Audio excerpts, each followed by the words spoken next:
वरुड शहरापासून काही अंतरावरच असलेल्या वरुड ते मुलताई रोडवरील ताज खान मजने खान यांच्या ताज फ्रूट्स कंपनी नामक संत्रा मंडीला शनिवार 25 एप्रिलच्या रात्री 8:30 वाजताच्या सुमारास भीषण आग लागली.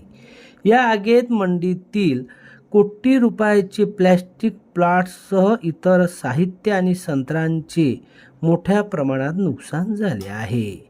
प्राप्त माहितीनुसार ज्यावेळी आग लागली त्यावेळी संत्रा पॅकिंग सेंटरमध्ये मोठ्या संख्येने मजूर काम करत होते. अचानक आगीचे लोट उठल्याने मजुरांची एकच धावपळ उडाली. आग नेमकी कशामुळे लागली याचे कारण अद्याप समजू शकले नाही. आगीची भीषणता लक्षात घेताच तात्काळ वरुड, सिंधुदुर्ग घाट, मोर्शी, नरखेड येथील अग्निशमन दलांच्या गाड्या पाचारण करण्यात आल्या होत्या. घटना घडल्यापासून तब्बल 2 तासपेक्षा अधिक वेळ होऊन सुद्धा आग नियंत्रणात आली नव्हती. पोलीस प्रशासनही घटनास्थळी दाखल झाले होते.